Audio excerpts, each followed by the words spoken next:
So, pranam to all of you. Good morning again. I'm very fortunate to be able to share after such a comprehensive experience through Deva Madhava's Prabhu's exposition and all of your heartfelt presentation. So I have lots of blessings and powerful vulnerability in my backdrop, so I feel secure, safe enough to make the hopefully next following quantum leap. And to be honest with you, I'm supposed to talk about Guru Tattva, and I think I will, but oops. The environment speaks for itself. Yeah.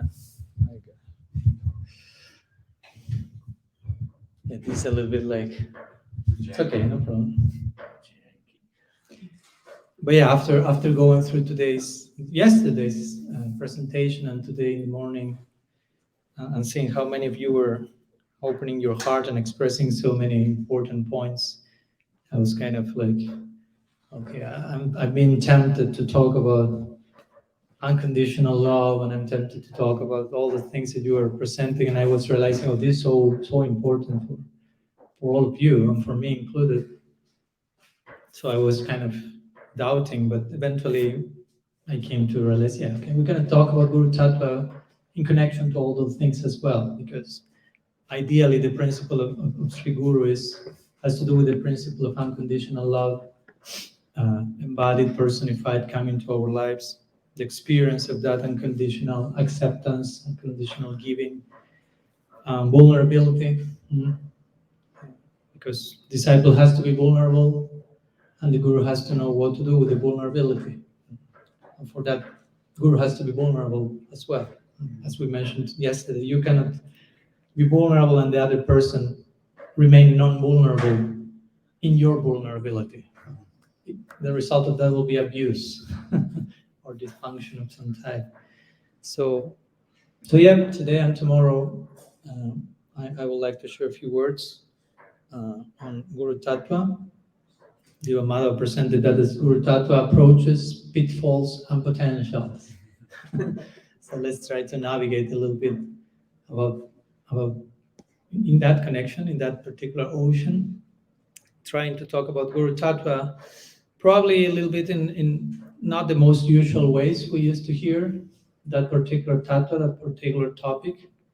And of course, because I've already talked about this for those who have heard some series I gave a few months ago, and some devotees were like, well, Maharaj, but in your series you are not like excessively praising the Guru like everyone else does. And I was like, yes, I understand the point, but I'm praising the Guru, I'm just focusing on another particular perspective, and I already gave Guru Tattva Katha for my first 22 years doing that excessive praise, and that's okay. But let's now balance the presentation from another perspective, which is not canceling the praise of the Guru. On the contrary, as we were talking yesterday, I think with Deva Madhava, that when you dare to think what we can improve about something, it's not that you are being ungrateful for what you have received, but it's exactly the opposite. Because I fully appreciate what I received from my Purvacharyas. Now in the present moment, I'm wondering what can we do to upgrade their contribution. That's for me real gratitude to them. It's not they were so great that they gave us everything, so we don't need to do anything now. That's for me not praise of Purvacharya. That's an insult, at least in my perspective. So in that connection, I'd like to talk about Guru. I'm trying to keep the topic of Guru and the topic of Guru-disciple relationship as realistic as we can. Because this is a topic that lends itself a lot to over-idealization and therefore to over-expectation from both directions, actually. And that can create very, very unusual scenarios, so to say the least. So whatever we'll be sharing will be, again, in the service of the relationship between guru and disciple, maybe from a perspective that I like to call alternative orthodoxy. Still orthodoxy. We are not here deviating from the parampara. We are taking some alternative perspectives. Now, as you were talking before today, the importance of shifting our perspective of things. We are not changing the thing. We are just learning to discover that multifaceted jewel, yet from a new angle. That can be enough service for this lifetime. I always like to recall when one devotee asked Srila Siddhar Maharaj, Gurudev, can you give me some service? And that's dangerous if you ask that to someone like Srila Bhakti-Rakshakya, because you don't know what will be the answer. Don't expect just wash the pots or something like that. So Srila Siddhar Maharaj, through his nature, he didn't say wash the pots. No? So he replied, change your angle of vision. That was a service. Can you give me some service, Gurudev? Yeah, of course, change your angle of vision. You have service for eternity with that one. Yeah, and when you change your angle of vision, you don't any longer need to ask for service because you will realize everything is service opportunity. If you ask service, means you are not seeing service opportunity. If you change your angle of vision enough, you realize everything is a service opportunity. Everything is potential paraphernalia to be engaged in seva, and even the so-called problems, we learn to translate them now service opportunity. So we choose which language to use. Again, language may seem something relative, but it's so crucial how we label reality. You label something problem, or you label the same thing, service opportunity. It totally shifts how we are approaching everything, basically. So, as I sometimes mention, Guru Tattva is probably one of the most difficult tattvas to understand. And if a tattva is the most difficult to understand, means it's the easiest to misunderstand.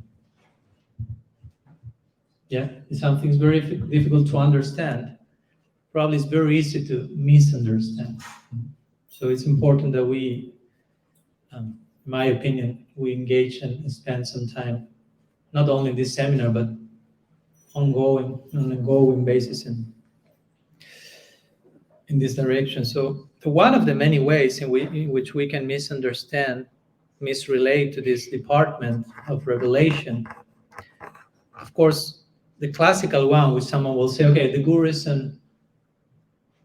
if a guru is a genuine agent, so if a guru is a bona fide guru, again, it may seem like a redundant clarification, as we were talking these days, radical personalism. Personalism is radical. No need to clarify that. Which was the other one? Devotee care. I mean, but yes, we need to clarify. So Prabhupada many times will say bona fide guru, and he says, no, actually a guru is bona fide by definition, but sometimes in the name of guru, we have some unbona fide layers going on, so we need to sometimes create some clarification. So of course, if the guru is genuine, it will be improper to consider that person an ordinary human being, so to say. But also another way of misrelating to the Guru Tattva will be, as I mentioned before, to over-idealize the Guru, or over-idealize the relationship and develop over-expectations on the basis of that. And that can happen from both directions.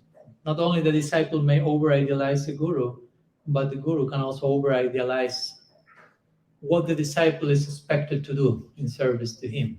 So it's delicate because both of them, Guru and disciple, can enter into a over-expected, over-idealized relationship, and that's not very realistic, basically. I personally witnessed a number of cases in these directions, hundreds, I won't say thousands because I've not counted, but probably in which these dynamics played out. So that's why I personally feel, okay, I have some experience in that with all the scars that implies. I have some scars and some scars as well in that connection.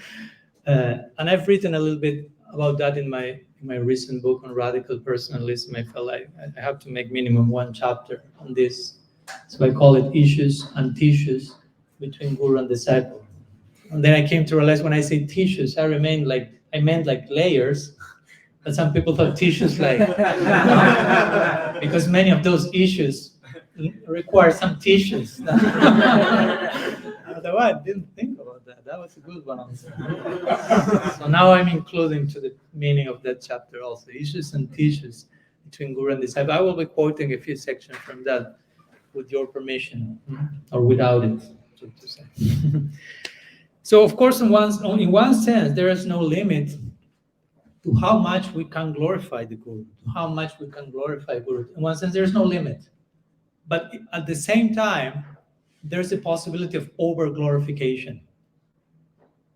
Try to get the difference between these two things. In one sense, there is no limit to how much you can properly and accurately glorify Guru Tattva, but also there is the possibility of over-glorifying the Guru. Abe is not getting it yet. Okay, thanks for your honesty. I'm reading your face in this moment. No. Over-glorification, over-idealization. If I say, okay, to give you an example, no? I think you understood the first part. No? There's no limit how much we can glorify the principle of Sri Guru, the mercy of Sri Guru, and so on and so forth. But you can over-glorify your Guru, saying like, oh, he's so incredible that, I don't know, he's omniscient. He's omniscient, okay. Origin of the three worlds. He's Krishna, even he can do things that Krishna cannot do. He's so incredible that he's better than all the other gurus in the world put together. No? So that's over glorification. You have gone too far. That's too much. Your guru is not Krishna, your guru is not, and that doesn't mean your guru is less or is wrong, but just there is an art to praise. It's not that praise is just some emotional catharsis and you say whatever comes through you and you are offending others and disrespecting others' faith and making Guru Krishna, which is basically Mayavad. So in that sense, I'm saying there is a possibility of over-glorification. So many other possibilities like that. Prabhupada was so incredible, we can cancel the parampara right there. No need for further gurus. That's over-glorification. That goes against Prabhupada's own instruction, basically. Again, it may come from a sincere heart, from a genuine wish to glorify, but it may be a very unrefined expression that goes somehow against the proper way of praise. In fact, technically speaking, if you over-glorify your guru, according to Srila Prabhupada himself, that's an insult. It's not only over-glorification, but it's an insult. Let me read what he says literally. I quoted him in my book. This is in page, okay. This is come from his purpose, just in case you doubt he say that. Canto 4, chapter 15, verses 23 and 24 of the Bhagavatam. So Prabhupada says, if a man who does not factually possess the attributes of a great personality engages his followers in praising him with the expectation that such attributes will develop in the future, that sort of praise is actually an insult. Why you're laughing there, man? He's trying to laugh. Okay. I'm not because you laughed first. This is circular reasoning. It doesn't work. You're laughing because of the part with the expectation that those attributes will come in the future. Yeah. I'll earn the pedestal. Yeah. So, of course, this quote Prabhupada is saying the guru is engaging the follower, the people is engaging the followers. Come on, praise me in this particular way. No? So someday I develop that stuff. He doesn't say that to them. He says that to himself. But so over-idealize me, basically. Of course, that's one thing. Another thing is if a guru may have disciples who over-idealize him, but the guru is not promoting that. But nonetheless, it can happen. I mean, it will happen for sure. I mean, if someone eventually has to serve in the capacity of guru, you have to know that you will have lots of beginner people who will just make too much of you. more than what you actually are. And the guru has to be, how to say, sober enough as to first know that will happen, that such a thing will happen, and to know how to navigate such an ocean of kijais, as I like to put it. I mean, I've never served in that capacity, but just for the mere fact of being a sannyasi, you can imagine I receive a good dose of kijais per week, per month, per day. So I have to remain relatively sober, not to drown in that ocean, basically. Not to think or not to believe the things that some people think about me. Just because you are a sannyasi, you are descending from somewhere, and you are necessarily better than those who do not wear this fancy color. It's not like that. No. But some people believe that. There comes Maharaj, everyone to the floor. That's delicate. I mean, I'm joking, I'm talking in tragicomical language, but it's delicate. You enter a room and everyone is on the floor. I mean, it's like, oops.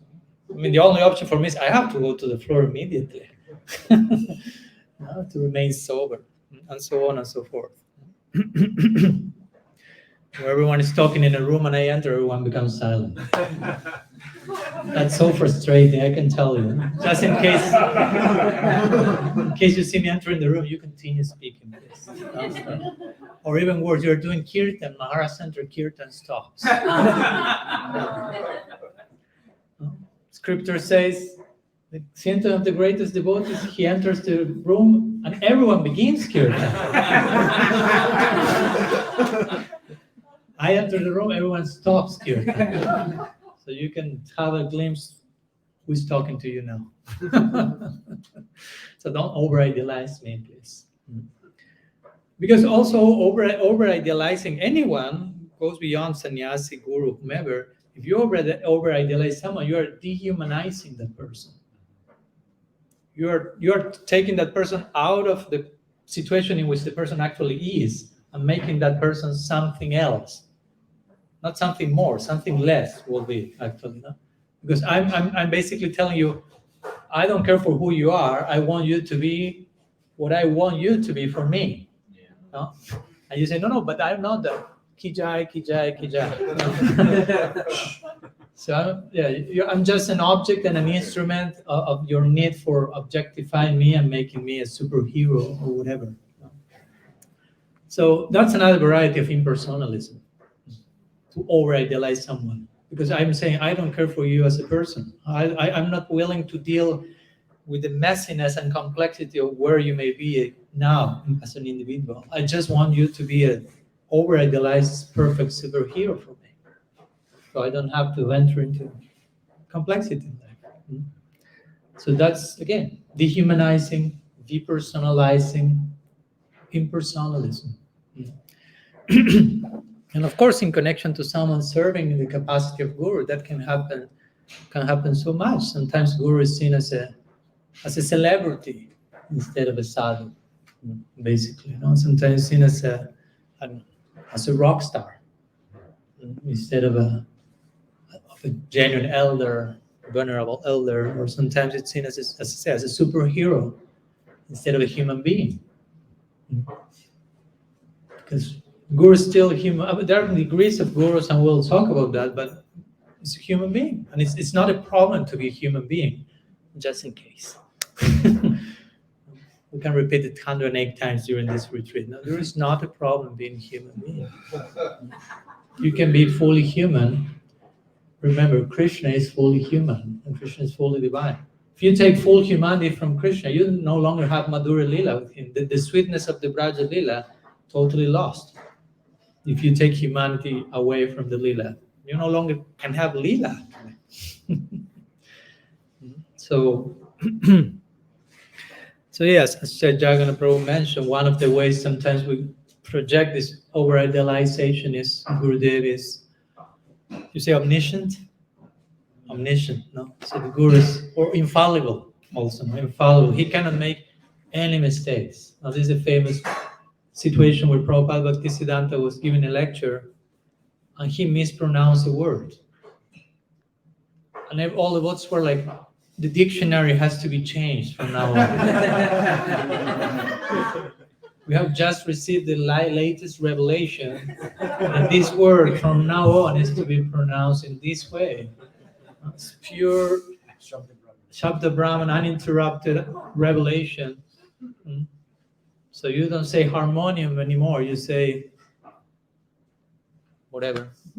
However, Prabhupada Bhaktisiddhanta may have said harmonium. I don't think there were harmonium at that time within the Gaudiya Mata anyhow. You get my point. And one devotee proposed that. And we have to change. I mean, this is not a joke. They say that seriously. They say, we have to change the dictionary now. And all the devotees were like, no, such Guru Nishta. That's real appreciation of the glory of our Gurudev. And Srila Siddhar Maharaj again appeared on the scene. He was like, he said, that's the mentality of a neophyte. That's a fanatic.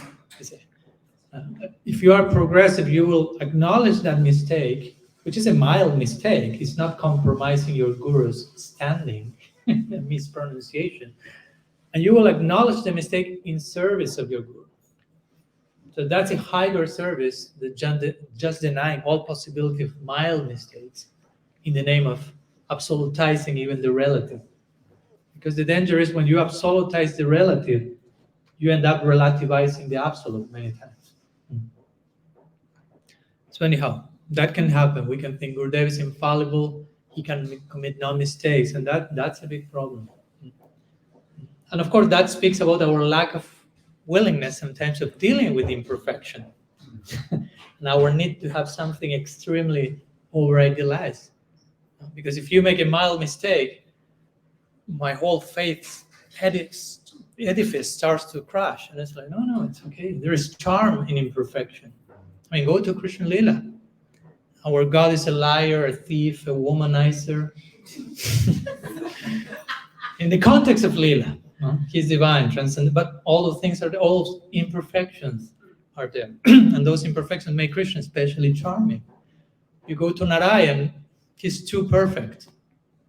For us Gaudiyas, with all respect, but that will be kind of boring. No? But Krishna exhibits all this nuance of vulnerability, fragility, imperfection, limitation. Damodar Lila for me is like that's the very first thing I heard from Krishna in my life. Reading from Joseph Campbell, one book where he was narrating Damodar Lila. And with my friend, another friend of mine, we were like, who is this Krishna? I mean, is God tied to a mortar? That's a very counterintuitive idea. I mean, God tied. You think the opposite. He's beyond all bonds. He's literally tied. But interestingly, as you know, in the Damodar Lila, Krishna is being tied, but his freedom increases in limitation. Why? Because the more he's tied by Yashoda, the more the loving interaction between the two of them is increasing. So the more your love increases, the more your freedom increases. So Krishna is increasing his freedom, the more he's tied. So that was for me like, okay, welcome to the world of paradoxes here. So anyhow, all this to say, there is charm in fallibility and mistakes on certain level. There's, and that's an invitation for us to show unconditional love also. Because if you tell your guru, I only love you as long as you are perfect, basically you're telling, I'm not willing to offer unconditional love to you. I'm also only willing to offer conditional love. Under the condition that you are perfect, I love you. So that's very limited. That's not love. Conditional love is an oxymoron. It doesn't work together. Unconditional love. So yeah, Gurudev is infallible. No need to mark that box. Or Gurudev is omniscient. That's another over idealization. There's no need to make your guru omniscient. Again, the question here is not so much is he or she, just in case, omniscient or not. The question is why you have such a need of making that person omniscient. Where's your faith that you need to make of that person? Again, more than what he or she needs to actually be. So no, Shastra is not supporting the idea that the Guru is infallible in every single sense. Of course, the Guru is genuine, is infallible in terms of his pure surrender to Krishna. But there can be chance of mild mistakes, and it's okay. Guru may not know some things. Once I remember someone asked Srila Prabhupada in one class, Srila Prabhupada, who is the Yuga avatar for Treta Yuga? And Prabhupada gave a very deep, interesting answer. He replied, I don't know.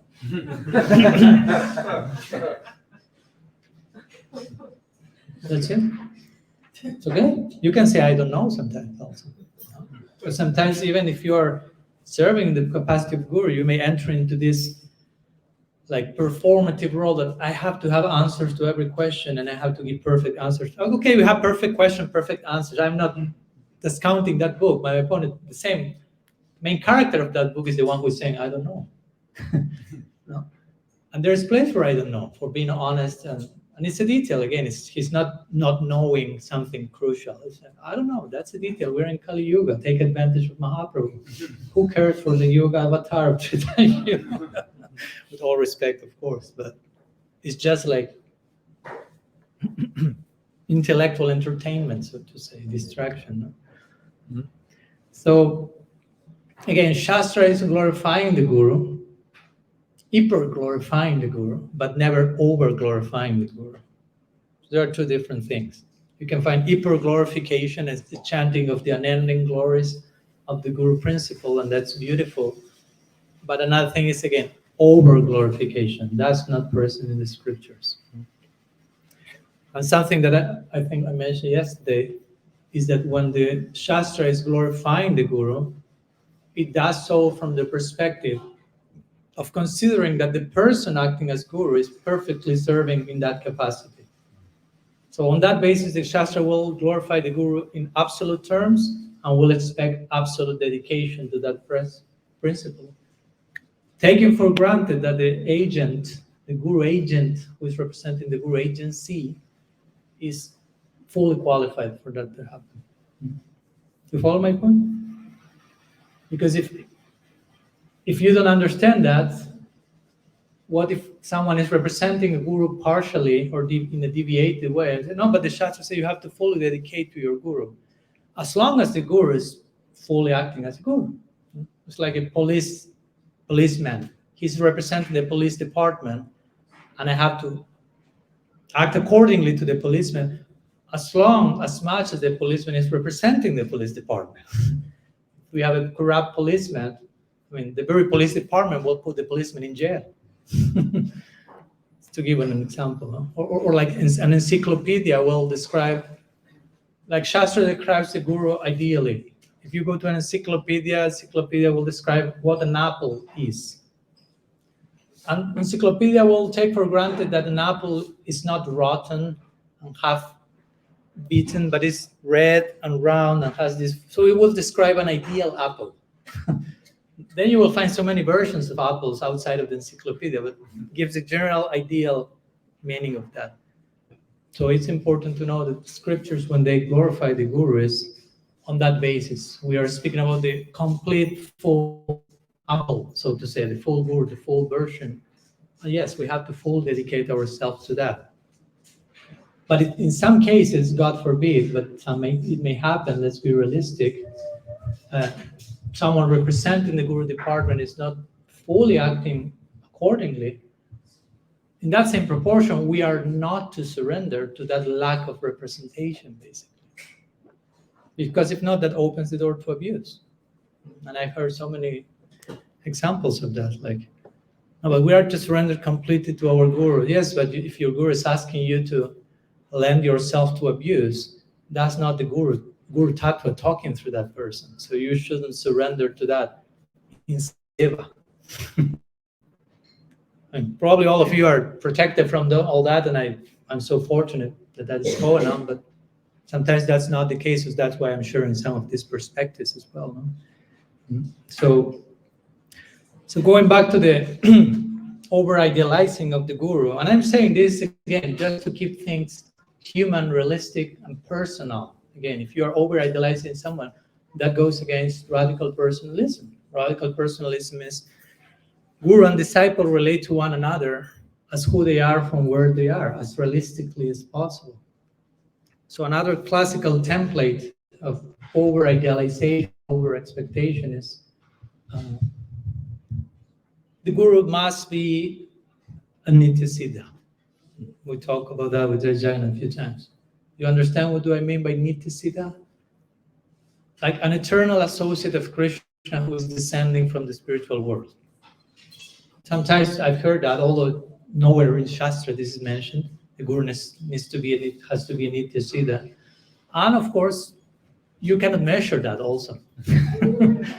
Just to be practical, how can you know if someone is a Nityasiddha or not? Do you have the Nityasiddha test or something? Like, okay, sorry, you're not Nityasiddha, you're Sadhana Siddha, sorry, whatever. Or even Nuttam Bhagavat, which is the topmost level of devotee. Not necessarily a guru has to be on that platform. Of course, it's great if that happens. Or sometimes we use the term pure devotee. But sometimes that term means different things to different people. So we say he's a pure devotee. I say, what do you mean by that? Let's clarify, because if not, we have not yet started the conversation. So, yeah, the guru can be a pure. What do you mean by pure devotee? If you mean, okay, someone may be a Madhyam Adhikari who is fully sincere and fully surrender, you can define devotee. Okay, I have no problem. It's purely dedicated, purely sincere. And by the strength of that honesty, that person is on the way of becoming a pure devotee, all with capital letters, so to say. It's okay, no problem. But I clarifying that because also I've seen in the circle of some devotees that things like if the guru is not the topmost type of devotee, then that guru is a cheater or you are being cheated, and that's not necessarily the case. And of course, if you dare to contradict my absolutistic conclusions, you are an offender to the guru, and then we enter into the aparat neurosis chapter. That's what aparat does. No? So many times, like, that's aparat, everyone's like frozen, like paralyzed. No? Like, that's offensive, watch out. No? So basically, we cancel all many times critical thinking and discernment, because that may be aparat. So you don't want to go there, right? You don't want to be labeled as an aparadi. That word has historical weight, so to say. So yeah, let's be careful of not weaponizing these terms just to prevent people from being themselves or asking questions that they need to ask. But because of fear, they're just intimidated about being honest, which is like that's not what we want. We don't want to give that message to people. You feel intimidated about being honest. It's like, oh my gosh, we are going in the opposite direction. Because as we talk these days, our traditions revolves around the Bhagavatam. And the Bhagavatam basically begins saying, Dharma Pravita Kaita Votra. So in this book, we do not embrace cheating in the name of religion. You can put it like that. Dharma Pravita, completely rejecting cheating in the name of religion. But that's not so easy to not engage in cheating in the name of religion. That's my point. We can engage in a lot of that in this connection. So the guru is not necessarily a Nityasiddha. Again, to begin with, you don't have a way to test that. And generally, Nityasiddhas are with Bhagavan in his Leela, wherever that's going on. So probably they may not appear here. And if you are feeling some discomfort by hearing me saying this now, also you can ask yourself, like, why do I feel discomfort? Why do I need to make a guru a Nityasiddha? In one sense, one could say a Nityasiddha. I think we talked about that with Jai Jagannath some time ago. If your guru is a Nityasiddha, means he or she is an eternal associate who has never had experience of material conditioning. In other words, that person is not capable at all of empathizing with your own experience. That sounds charming to you? No. Follow my point. If you have always been with Krishna from time without beginning, you don't know what does it mean to enter in contact with Maya Shakti. You cannot empathize with that person in a deep way, in an experiential level. And you may need that to happen with your guide, so to say. So again, need to see that it's not something that has to be there. Once someone asked Srila Prabhupada, you may know this, on the devotee came with this typical like measuring question, like, who is better, a Nitya Siddha or a Sadhana Siddha? No? And Prabhupada replied again in a very brilliant way. He said, the important word there is Siddha. Nitya Sadhana Siddha. Siddha means perfected being. Nitya Siddha is someone who is perfected forever, from time without beginning. And Sadhana Siddha is someone who attained perfection through practice, being imperfect before, so to say. The important word here is Siddha.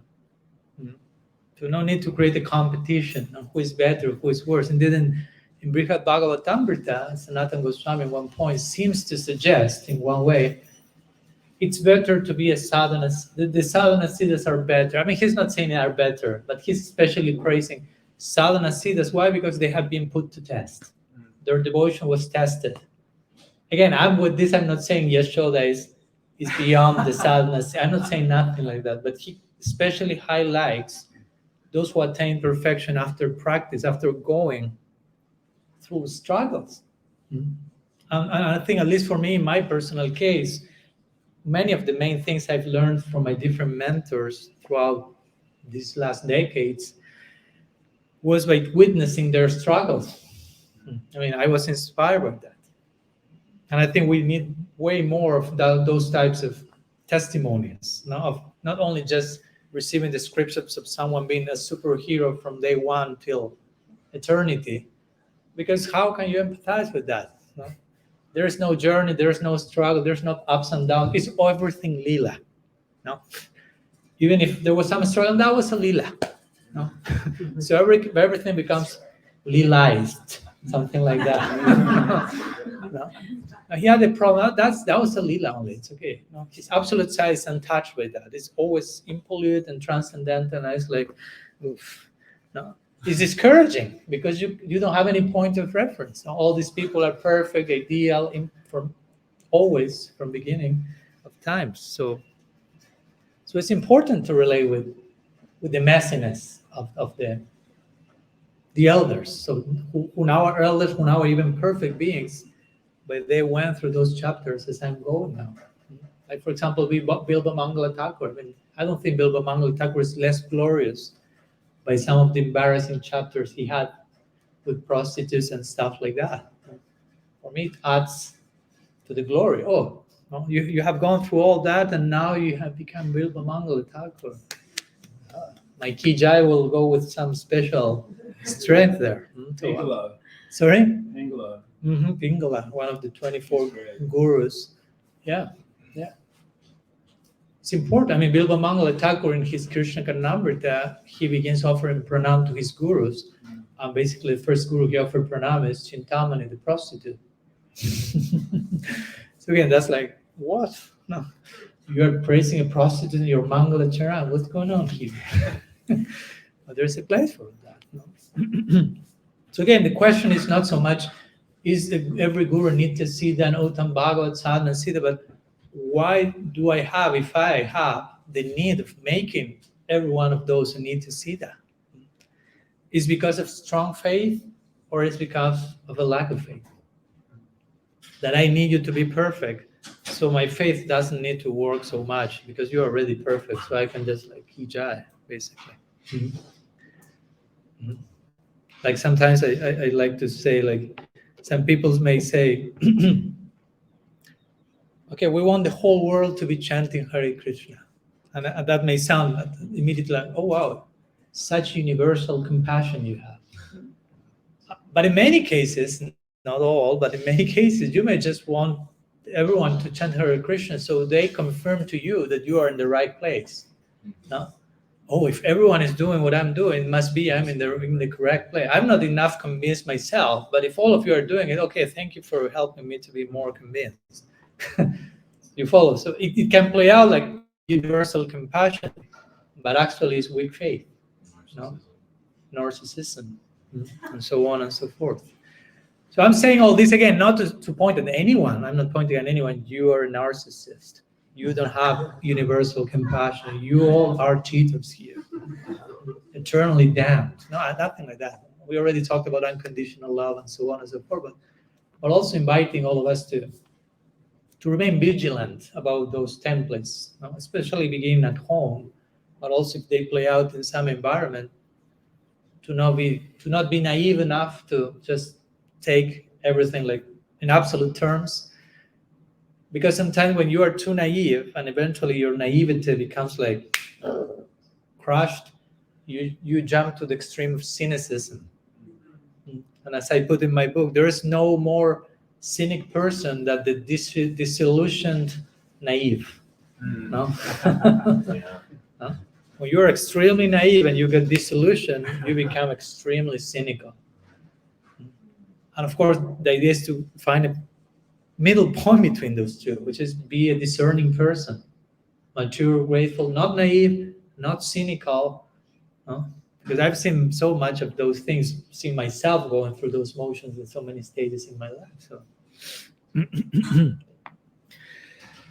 of course, another possibility for us to be in the need, for us as disciples, let's say, because as you can see here, I'm not pointing only at Guru can fail in this, but also, I mean, it can happen in both ways. So we as disciples, as students, can also feel the need of making the Guru more than what he or she is, just as a thing of personal security or fear or control mechanism. Like, my Guru is a pure devotee because I know who he is. I know what's going on. I know everything is in place. I have certainty about all these situations. Or sometimes the fear extends to the point of, okay, my Guru is the best. And if my Guru is the best, of course, by extension, I am the best. It's just like a natural playing out of the sequence. No, if he's the best, I mean, I'm connected with the best. I mean, best, no, begots best. So here is the best as well. So, I mean, we have this utilitarian vision, sometimes very unconsciously, like everything is seen in utilitarian terms. Like, okay, what serves my purpose? So the Guru can also be part of that. No? I want the shiniest Guru. I want the best Guru. So I can see myself in that shiniest perspective as well. But many times again, the background of this pattern of feeling this urge or this need to over-idealize someone, in this case a Guru, as I mentioned before, has to do with my unwillingness to offer unconditional love. I'm repeating it again because it's such an important point, at least for me. If my Guru is a perfect being, again, I don't need to be through many challenges because he's perfect, he's pure. Of course, the problem with that is if some mistake comes, how do I accommodate that? Because I have over-absolutized everything so much that if something comes, oops. So it's important that we are willing. I mean, we are receiving unconditional love from Krishna, as we talked before today. Krishna is already loving us, and this is a very important point. I mentioned in the comment today in the morning, but I was tempted, like, I'll stop talking about Guru Tattva and just talk about unconditional love for the rest of this weekend, because it's such an important point to feel how we are already accepted and loved by Krishna. We don't need to make ourselves lovable to Krishna. That's neurosis. If you conduct your practice thinking, I have to earn Krishna's love for me. In other words, Krishna doesn't like me yet. No? Or today I didn't finish my rounds. Krishna doesn't like me today as much as yesterday. No? This type of projections that Krishna is not that, but we are creating our own Krishna version in our mind. And we may conduct ourselves for our whole life with that misconception about who God is. And how we should conduct ourselves in practice, in terms of meritocracy. I have to deserve a moral worthiness contest or something like that. And no, unconditional love means no matter the condition, Krishna loves us always. And of course, again, the natural response to that, if I'm being loved unconditionally, I want to offer unconditional love in return. It doesn't make sense. You love me unconditionally and I love you conditionally. So we should be willing as disciples to offer unconditional love to the Guru, which means mistakes may be there of some type. Again, I'm not saying grave mistakes are happening, abuse, extreme deviations. And I continue because I want to offer unconditional love and my Guru is cheating and abusing. No, I offer unconditional love. I don't think that's healthy. I'm saying that because I've seen many of those scenarios also. Like, no, I'm so indebted and I receive so much that I will allow all this abuse to happen. It's my way of paying back. And it's like, not necessarily. That can be dysfunctional and traumatizing. And also another way that a disciple may unconsciously, again, many of the things are happening in the unconscious, and that's why yesterday I appreciated that you brought back this point. I don't know if it was Jayana Devamada, when we were talking about radical personalism, the idea of bringing to the conscious platform many things that are happening on the unconscious level. In fact, Sikshastakam begins with that, Chetu Darpana Martana. Chetu comes from Chitta. Chitta means the subconscious mind. So the beginning of the first word of the whole Sikshastakam is subconscious. Imagine, wow. Yeah, it ends as Lishyava Pada. No, unconscious. Deal with your unconscious. Do something there first. As I like to put, go and clean your shed. Shed, you say that like bodega, they say also. Do you use the Spanish word here? No. Okay, the tools, shed. So generally, we don't want to go there. No? We put whatever we don't know where to put this, put it in the shed. Just throw it there. At one point, the shed starts to have a life of its own. You know? You start to hear voices coming from the shed. And you walk nearby and like, come, open the door, come here. It's like, and you keep throwing things. At one point, there's nothing else to throw. Let's open a second shed, and you start to throw more things. And some arms come from the window. And it's like, I won't enter there ever. But Mahaprabhu is saying, Chitta Dharma. He's making us conscious of our unconscious, so to say. Remain aware there is something called that and deal with that. So one of these unconscious other reasons for us as a disciple to feel the need to over-idealize the Guru is basically as a way to avoid being responsible. What do I mean by this? Oh, Gurudev, you are so high and elevated and pure that whatever you will tell me, I will do. So if I do what you told me and it fails, it's your fault. Because I did what you told me and you are pure and perfect. So I did my part, you were wrong. So in that particular system, at any point, there is a moment of, I will take personal responsibility for my acts. So externally, it seems like surrender, but you are using the external form of surrender to avoid the inner substance of surrender, basically. Let me read a brief section from the book in connection to another point, which is codependency. Okay, I've heard a few voices in that connection. So codependency in connection to the Guru figure and how, again, it can be masked under the label of surrender, but it can actually be a way of narcissistic using the other person basically for my personal purposes, not giving of myself voluntarily. So it says like this. In the codependent template, we give ourselves to someone else, but only with the intention that such a person feels a void we want them to feel. Externally, it seems like surrender, but internally, we are actually exploiting that person. This template often includes the idea that I need you to need me. While a guru can easily fall prey to this, a disciple can also become toxically codependent on his guru in a similar way.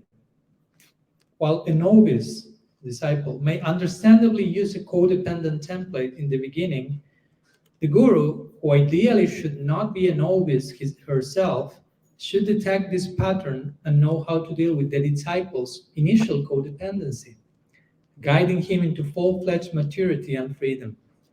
However, if a guru allows or even promotes codependency in her students, then she herself is a victim of codependency. This creates a dangerous pattern where guru and disciple will be cheating and exploiting each other. Although externally it may all look like spotless surrender, they will knowingly or unknowingly be using the form of surrender to avoid the substance of surrender. So again, I'm not saying all relationships are like that, but it can happen. And of course, any system that is built on codependencies will collapse. Every codependent relationship is destined to collapse by nature. And of course, nobody wants to go through that.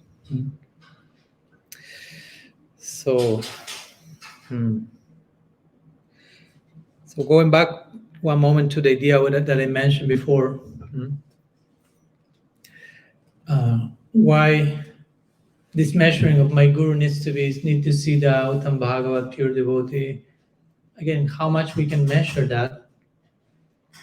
Actually, the real focus should be the depth of my inquiry. That's my duty as a disciple. I have to have full faith. If I'm deeply Jignasya Shreya Uttamam, what the Bhagavatam describes, that's the duty of the disciple. You have to comprehensively inquire into your highest possible good, as much as you can conceive it. That's your duty. Be deep in your inquiry and trust that Krishna will correspond with that depth of inquiry and send you a particular person to nourish that inquiry you're having, that thirst. And that's precisely what the Chaitya Guru comes into play. You are praying for a certain level of inquiry, and the Chaitya Guru takes note of that and makes the arrangement for a particular guru to come into your life. So Krishna will make the necessary arrangement to send you whatever guru is healthy for your particular level of thirst. It may be a Nitya Siddha, it may be a Sadhana Siddha, it may be not a Siddha, it may be a Madhyam, advanced Madhyam Bhakta. It's okay. And trying to normalize some of the things, because sometimes I've seen that they are traumatized instead of normalized. If you want even to take this case further, and if you go to verse 5 of Upadeshamrita, Srila Prabhupada mentions in the commentary that a Kanishta Bhakta can be a guru. Which is like, whoops. When I read that, I said, wow, I thought, okay, Madhyam Bhakta, but even Kanishta is mentioned here. Which, of course, the idea will be, even if the guru is a Kanishta, hopefully it's a Kanishta of a higher caliber than the Kanishta disciple. No? And hopefully the two of them are so sincere that when the Kanishta means, you're asking what's Kanishta. Yeah? I'm reading the gestures there. So we have this, in general, these three, there are not only three levels of being a devotee, it's just a very generalized way of defining Kanishta, Madhyam, and Uttam. So we will be like beginner, intermediate, and advanced. So Srila Prabhupada said Guru can be even a Kanishta. Of course, there are levels of Kanishta. Sometimes they say Kanishta, Kanishta, Kanishta, Madhyam, Kanishta, Uttam, and so on and so forth, and many more in between. So the point I will say, when I read that, I thought, okay, if the Guru is a Kanishta, it should be a Kanishta Madhyam or a Kanishta Uttam. And the disciple will be a Kanishta, will be more, because, it doesn't make much sense that your Guru is less advanced than you. It's like you go to university and you know more than all the teachers. It's like, no, generally you have to look up for an elder that will instruct you and is more advanced. So my point is, even if the Guru is a Kanishta on that level, and the disciple is a little below, of course, if the disciple advances, one will say, okay, he will reach his Guru, but the idea is that the Guru is also advancing. So when the disciple reaches Kanishta Madhyam, the Guru is Kanishta Uttam. So in that way, the two of them are advancing together and accompanying each other in their progress. There is place for that. There is place for that. Remember, guru-disciple relationship is a teamwork also. The two of them are working together to serve a common ideal. It's not that only the disciple has service to do to the guru, and the guru only duty is receive the service from the disciple. Ultimately, the guru is serving the disciple more than the disciple is serving the guru, in one sense, ideally. Although the two of them will be giving each other completely to each other. But guru and disciple have this common ideal of divine love. So the two of them make this pact, this contract. Okay, let's work together to serve this common ideas. And of course, someone may say, well, but if the guru is not in topmost devotee, there may be some risk of that the guru may, and there comes this gold Vaishnava expression, falling down, which I don't have a clue what that means. In the sense that people use it so loosely for anything. No? He ate chocolate, he fell down. No?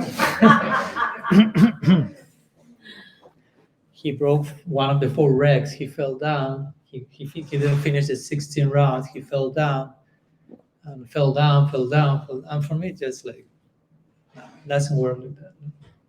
If fall down, at least for me, means like you're abandoning the practice with a very, altogether with a very distorted idea of what that practice was for you, and insulting and completely dysfunctional. That's falling down, okay. And even in that case, you can recover your honesty and go up again, falling upward, no? As Richard Rowe will say. Because sometimes the falling down is kind of a label that you will be carrying for eternity or something. You have fell down, okay? Like I remember, I was, like in my beginning days in the temple, maybe that was in 2001 or 2000. And one day what it was like, it was like, I appreciated that. He said, sometimes they want to say, sometimes, how did he say? He said, I'm Krishna conscious. Sometimes they want to say, I'm Krishna conscious, and sometimes I fall down. He said, no, I'm always falling down, and sometimes I'm Krishna conscious. No, like trying to be honest. No, like instead of falling down like something that's surprising. Yeah, that's surprising, that happens sporadically once every weekend or something. It's like we are falling, and not to make you over-identify, I'm falling, bring the whip or something, but to have the humility. I'm in a fallen condition in so many ways, still being loved unconditionally by Krishna. That gives me so much hope and relief. But I'm fallen. I mean, I generally visit those places quite often. It's not that some sporadic sprinkling that comes once in a lifetime. No? So anyhow, going back to the topic, some might think, oh, but if the guru is not the highest type of person, there may be a risk of falling or some slippery chapter or whatever. Yes. And I know that we don't like to deal with that risk. We want like full warranty that will never happen. But also at the same time, that's not what life is about. That's not what love is about. It's like if you marry a person, I say, promise you will never fail me ever. It's like, where should we sign the divorce papers before getting married? No? So part of the loving adventure is, I mean, I'm not saying that you as a disciple are already anticipating my guru will. I'm not saying that. But be careful not to enter into that marriage, because it's a type of marriage, guru-disciple. Being in total denial of any of those possibilities, and if that happens, you just like, because scripture itself mentions that. In Krishna-bhakti, the author mentions, if your guru, God forbid, again, I'm not desiring this, but if that happens, your guru somehow starts to act in a deviated way. Narahari Sarkar said, you have to go to your guru and tell, in the spirit of service to him or her, instruct him, her, go back, please, to the proper path. You gave me so much, I'm so much in depth to you, I love you so much, but this is not what you taught me over there. You are going against your own teachings. Please, I never thought I will be in this situation trying to remind you of your own teachings, but necessity is the mother of invention. So I'm in this circumstance and in service to you, not defiantly and challenging, because I love you, I'm begging, please return. Again, that's, wow, when I read that the first time, I thought, wow, I mean, very interesting. There's place for that. I say wow when I read it, and then I say wow when I had to do that myself with my first guru, literally. I never thought I would be in that situation. I was like sitting in front of him and saying,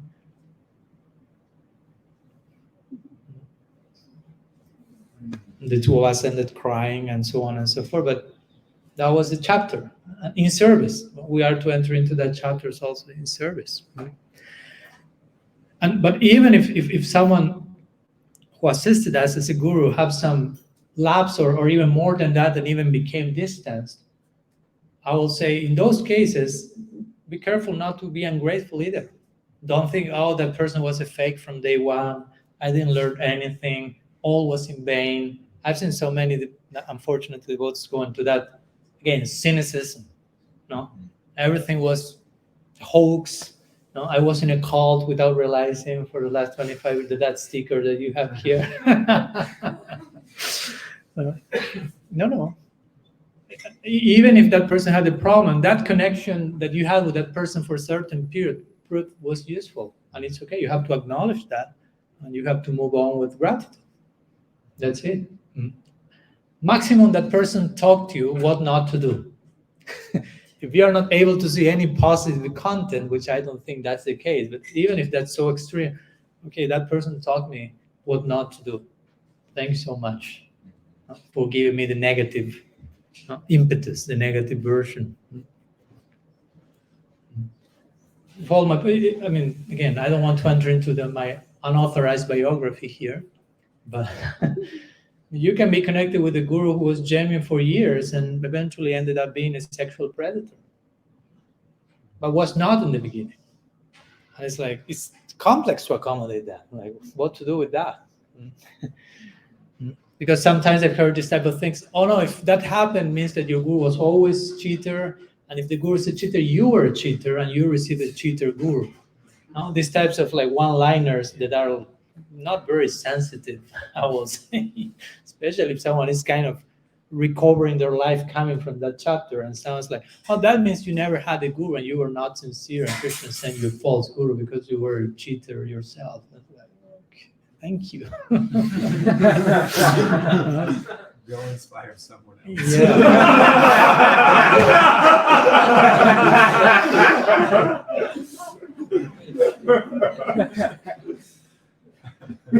We are laughing not to cry. Yeah. Or this idea is if a guru falls, he or she was never a guru. No, this kind of black and white situations, like it has to be perfect and ideal from day one. If not, it was a complete cheating. That shows more like your lack of nuance and your narrow-mindedness of black and white thinking when Krishna consciousness is like multicolor. No, it's not black and white only. So yeah, I will say in those cases, you were in a particular situation, Krishna sent you the person that you needed at that particular time. Again, it had a purpose. Something else happened in between, life moves on, and if you are sincere, you will receive connection with new agents of truth. That's totally fine. There's no need to deny the connection. There's no need to be ungrateful. And also there's no need to force myself to remain in a connection that may not be healthy anymore. So that's one thing. And of course, something else to consider, and I'm almost finishing. Yeah, almost 1 hour. Because someone may ask, well, I don't have the problem because my guru is an Uttam Bhagavat, so I'm totally safe with that on that side. Of course, again, to begin with, how do you know that? No? I'm not doubting that. But my point is, how can you know that? Because the symptoms of the Uttam Bhagavat are pretty internal. Bhagavatam says what? The Uttam Bhagavat is Krishna everywhere and everywhere in Krishna. Everything in Krishna and Krishna in everything. How can you know someone is having that vision?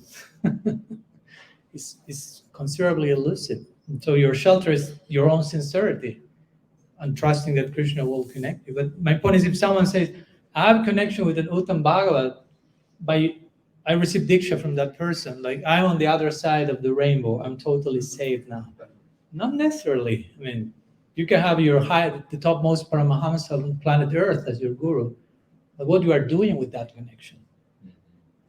You can have all mercy in the world, but what you are doing with that mercy? You have to do something with it. No? Like Srila Siddha Maharaj once said, Krishna is giving us everything we need and more on a golden plate. But he's asking us a little bit of collaboration to accept the gift. But sometimes it's hard for us to do that, to do that like this. Like this painting by Michelangelo, that God is like no, stretching as much as he can, and we are on the other side like.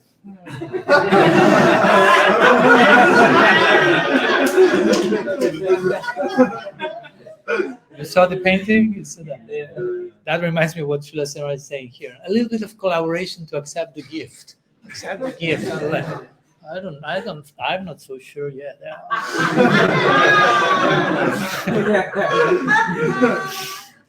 Sorry for the sarcasm a little bit, but yeah. So much mercy is coming. All the angels, so to say, are raining upon us, but what we are doing with that? We may be just... No? Just one quote by Srila Bhaktisiddhanta Saraswati Thakur. Let me share it with you briefly from his Sajjan Toshani. He says, initiation puts a person on the true track and also imparts an initial impulse to go ahead. It cannot, however, keep one going for good unless one chooses to put forth his own voluntary efforts. So again, we have received initiation from the topmost Mahabhagat. Great. We celebrate that together with you, but you have to do your part also. Again, it's a teamwork. It's not I have this connection with this great personality, that's it. You have to do your part as a disciple. Your guru cannot be a disciple for you. He's already a disciple of his, her own guru. So yeah, not necessarily the guru will be or needs to be an Nityasiddha. And someone who may have read Sri Guru and his grace from Srila Siddhar Maharaj may say, but Maharaj, let's bring some Purva Paksha here, some opposing views. Srila Siddhar Maharaj says in Sri Guru and his grace that the guru is always Nityasiddha. He says that.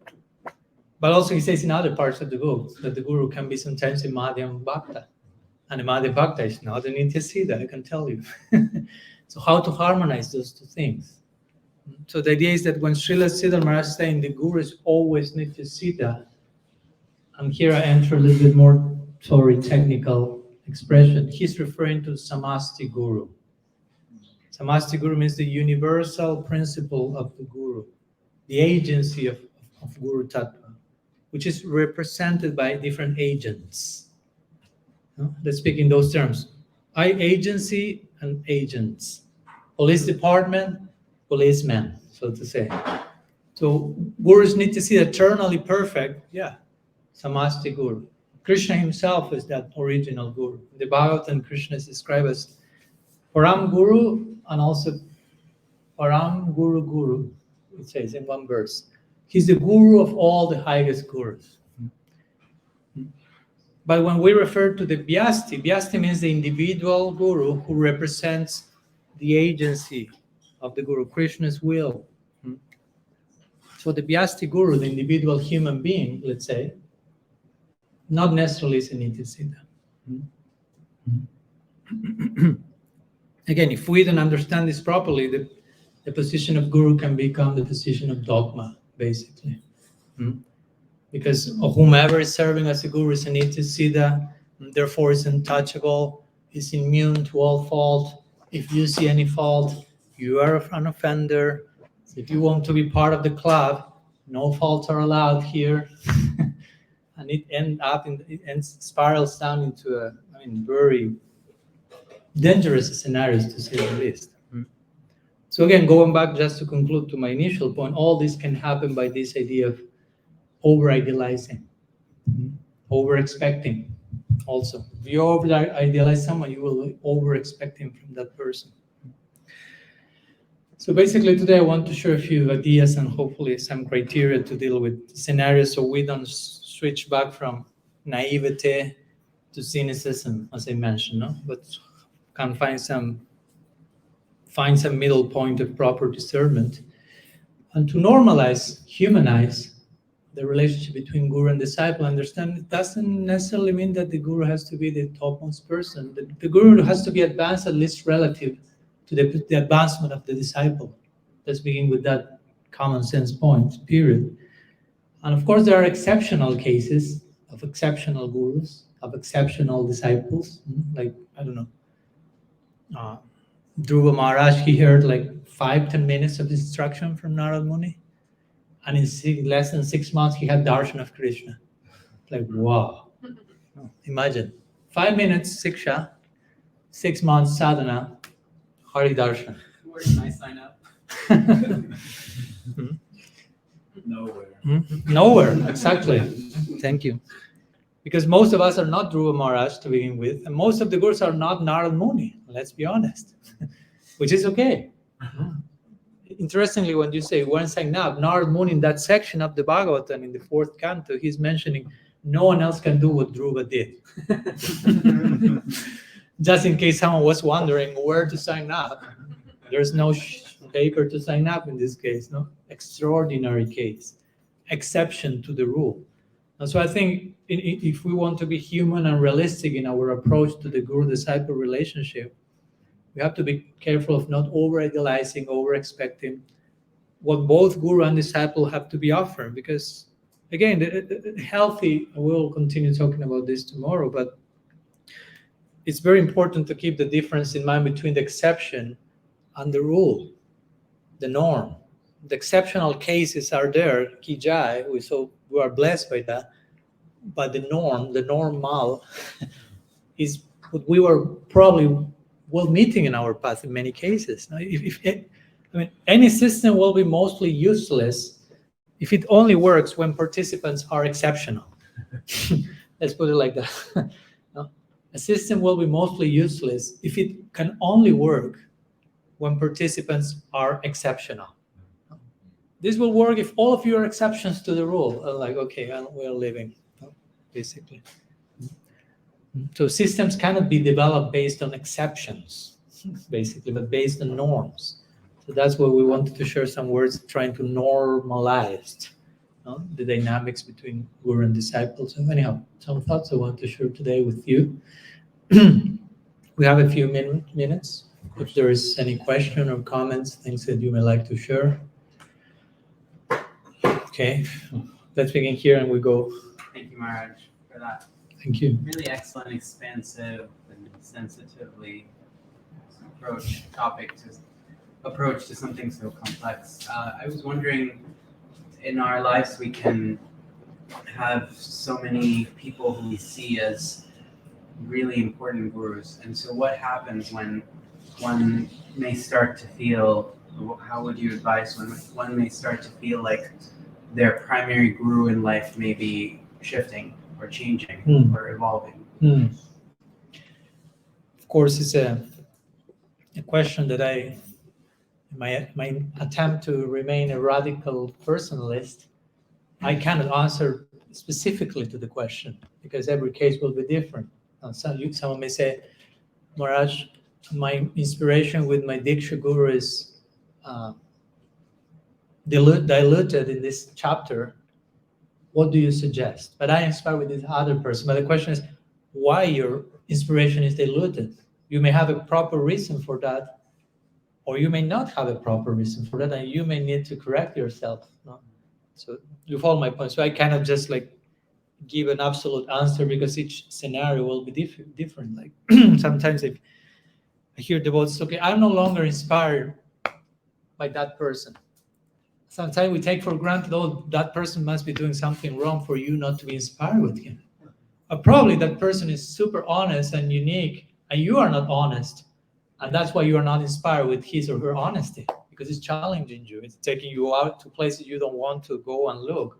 So he's not inspiring me. So sometimes this expression, I'm not inspired, or he inspires me, sometimes he's gratifying my senses, basically. Yeah. He's confirming my biases. He inspires me a lot. He doesn't inspire me. Actually means he's inviting me to grow and change and acknowledge the thinking. He's not inspiring at all. No. and we enter into victim consciousness and play that role. And of course, there will be lots of people who will say, "Oh, come here, oh, poor of you, he's so bad." So, but of course, if there's a genuine situation, again, each situation will be so unique and specific on why that's going on and which are the dynamics. So I can only share a very abstract template. Every case is unique, but at least I will say there is place for that to happen. It's not like necessarily an offense or a betrayal to the Guru Tattva principle. I mean, that's mentioned in Shastra in many situations where by Krishna's arrangement, a particular guru figure comes into a scene at one point in one's trajectory and becomes more prominent. And again, the important point is the gurus are not in competition with one another. As I always like to say, the role of the guru is to be a servant of the shraddha of the disciple. That's what the guru is. The guru is a servant of the faith of the disciple. So if I'm your guru and I'm serving your faith, and I'm seeing that the way I'm trying to serve you is not nourishing your faith as much as it could, I will start to think, what can I do for your faith to be nourished? It's not that I will think you have a problem because you are not inspired enough with me. No, that's not a real guru. A guru will be concerned how I can make your faith flourish even more. If it's not happening with me, let's make the arrangements with someone else. But the point is your faith has to be honored. Shraddha Devi has to be served. It's with me, it's with someone else. That's secondary. Unfortunately, it doesn't happen that many times like that. Many times, unfortunately, I've seen gurus owning the disciples or thinking they own the disciple. Like guru is not an owner of the disciple. The guru is a servant of the faith of the disciple. So there is place for that to happen. There is place for again, I may be inspired with a new representative, but at the end of the day, is this, in one sense, guru is one. It's important to have this non-dual foundation in place. Guru is one, and it expresses itself in a variety of forms, but the guru principle is one same truth. So if it appears from one place or another, I don't want to make it cheap. Oh, Guru is one, so I will take here and there. No, Guru is one, Maharaj. I'm not saying that in an uncommitted way, but that's how it is. So, like someone asks one time to Srila Siddhar Maharaj, like, who is more important, Diksha Guru or Siksha Guru? Of course, many times the Diksha Guru will be the main Siksha Guru, but sometimes there is a place for many Siksha Gurus, or more than one. That's mentioned in the Bhagavatam. Nahi kashmat gurur gyanam sustiram shitsukus kalam brahmaitra dvitiyam bhagiyate bahudarishmi. Since the absolute truth is unlimited, one won't be able to understand that truth only from one particular person. So there is place for complement. So someone asking, who is more important, Diksha or Siksha Guru? Again, like someone going to Prabhupada, who is higher, Nityasiddha or Sahanasiddha? And Srila Swami gave a very Prabhupada-like answer. He said, the more important guru between the Diksha and the Siksha Guru is the one who is helping you the most. Period. That's it. The one who is serving your strata, nourishing your... And in one part of your trajectory, maybe one person, in another other. If it flows organically and sincerely, that's Krishna's arrangement. And that has to be honored and celebrated. Of course, again, if it flows organically and sincerely, I'm not saying here this is an excuse to force that and to jump from one person to another without any commitment. That has nothing to do with that. So that's what I can say from an abstract perspective. Each particular case will be requires personalized treatment, so to say. No? Thank you. Who else raising hand? Yeah. Hare Krishna Maharaj, I was just piggybacking on this question. I guess what is has been a question for me is, what are we actually seeking from Guru? Because when at least I know, sometimes I still look for information. So then, okay, after some time I realize, okay, information is not enough. I should look at his, discipline. Okay, discipline maybe, like, I don't know, or is it like, oh, the the inspiration to serve the mission? But then so like, what are we searching from Guru to know that yes, this is the ideal personality to surrender to? Yeah, good question. Thank you. Yeah, I mentioned that in my book. That I mentioned sometimes we may be a little bit like concerned about where is my guru, or what's that my guru must be very qualified. But the first question I have to ask is why I want a guru, why I'm looking for a guru. So you are asking, even before accepting a guru, I'm taking the question back to that point. I'm saying, I want a guru. Why? Which are your actual motivations to accept a guru? I mean, you have to spend some time there, no? I mean, every one of us, like, and I will say that's the period that, for example, Sanatana Goswami recommends in Hari Bhakti Vilas, live with your guru for a year. Not only to get acquainted with each other, but to get acquainted with yourself and your own motivations in connection with the guru, to see what comes up to the surface, to see if you're approaching the guru for the right reasons. And of course, sometimes we may realize, oops, I didn't approach my guru for the right reasons to begin with.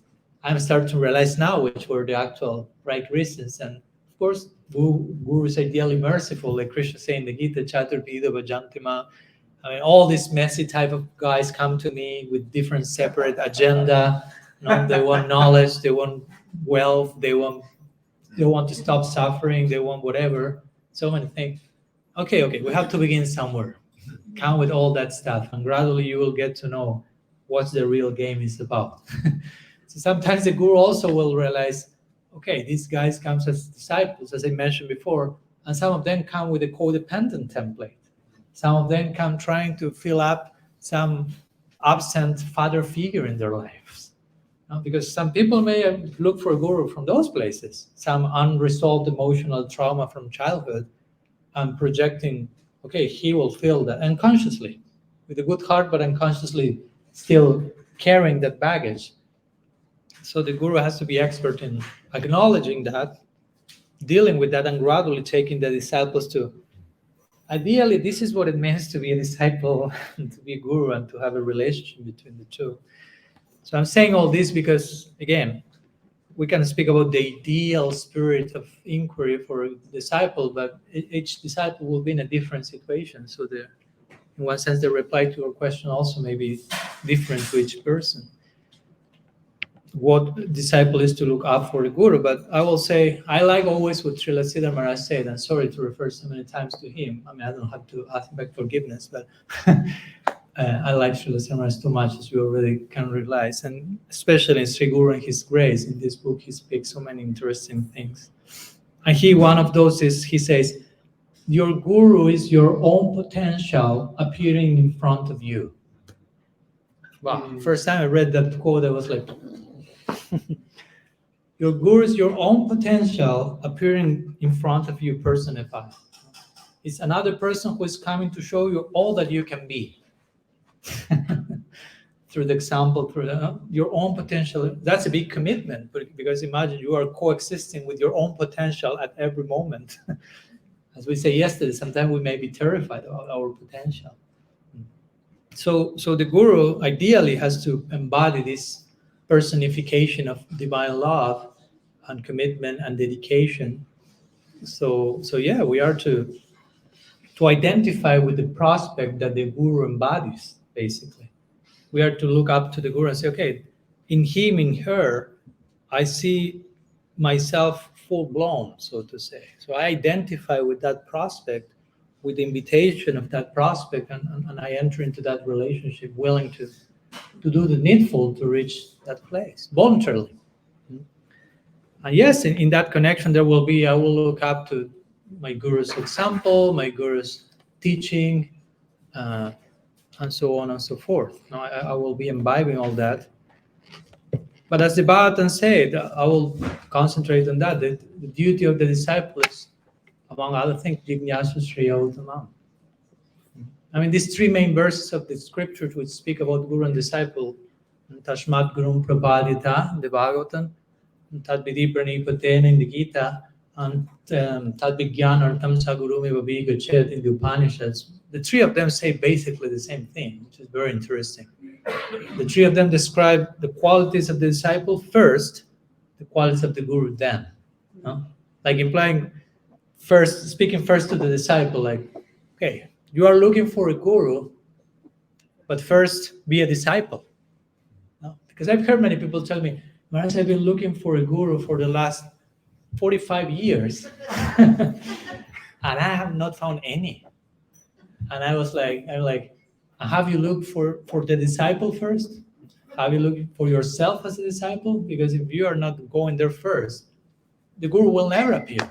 Maybe your guru is here, but the disciple has never arrived yet. So if me as a disciple has never arrived, I can be surrounded by gurus in every atom. There is no guru. Because there is no disciple. If there is no student, there cannot be a teacher. There is no disciple, there is no guru. So these three verses describe, of course, the qualities of the disciple, mostly in terms of surrender or dedication, willingness to sacrifice, an inquiry. We have to be inquiring into the highest possible direction we can.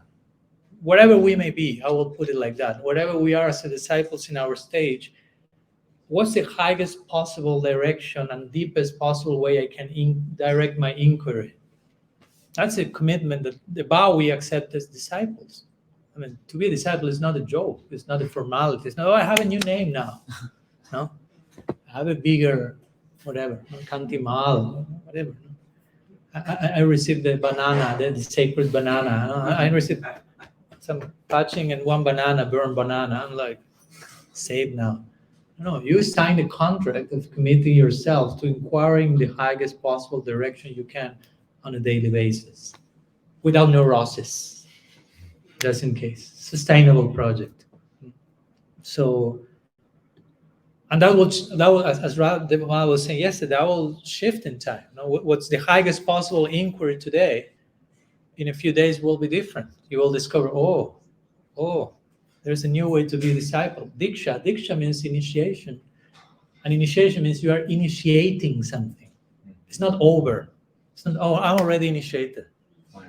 No, you are starting. Initiation is initiating. Diksha kali bhakta kare atma samarpana, says Chaitanya Charitamrita. This is when the moment of Diksha comes, you make of yourself a full offering, atma samarpana, to Bhagavan. So you may be wondering, oh, I received Diksha 25 years ago, and I still did not make myself a full offering to Bhagavan. So do I have Diksha or not? Point is that Diksha is a process. Diksha is not a one-act performance. I receive it, I have it. No. You're allowed to start the process. So I think it's important that we get accustomed to think in these terms. Not like, I'm already disciple, I already have initiation, I already got it, control, manipulation, certainty, safety. No. It's all a process that is constantly unfolding forever. When you enter into the Lila and Braj and you hear Krishna's flute, that's another level of Diksha, which is mentioned by our acharyas. Because the Diksha mantras are connected to Krishna's flute, Gayatri. So when you're in the Lila, hearing the flute call, the clarion call, that's another layer of Diksha you're receiving yet there. And on the daily basis, the flute call will be different and deeper. So Diksha continues going on and on. So yeah, I would like to emphasize that point, trying to, as a disciple, I have the commitment of trying to direct my inquiries, my questions in the deepest possible way. I hope that helps. Anya. A comment and then a question. So I think one of the things that has made me tentative and nervous about the guru-disciple relationship is maybe this unconscious thought that can come along with it, that each person doesn't have access directly to Krishna, that we need someone else necessarily to be that intermediary. And sometimes for me that's rubs me the wrong way. It reminds me of my fundamentalist Christian background, where it was instilled into me that I could not directly commune with God. You know, I needed the pastor to intervene for me. So, and then left the church and then became agnostic for many years and did the whole intellectual thing. Then came back to spirituality. So there's still an element of distrust that I have with the hierarchy, I suppose. But my question is it in the Shastra anywhere discussed that Krishna is the ultimate guru of all of us, and that is our ultimate goal to have that direct communion with Krishna, regardless of whether we take initiation with like a human guru?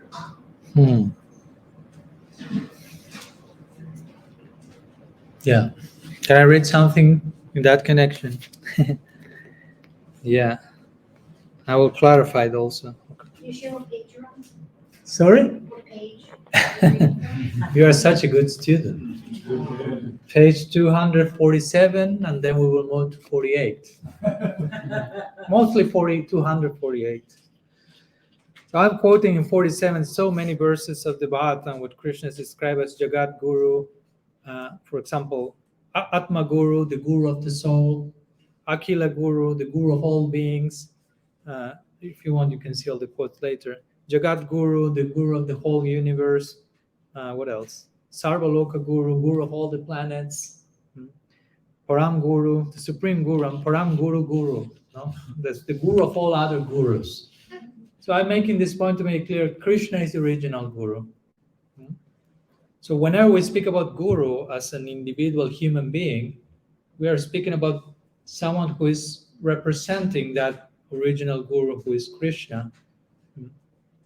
So Krishna is Guru. I think that's an important point to make. And then let me read this section. It says, just the beginning of page 248.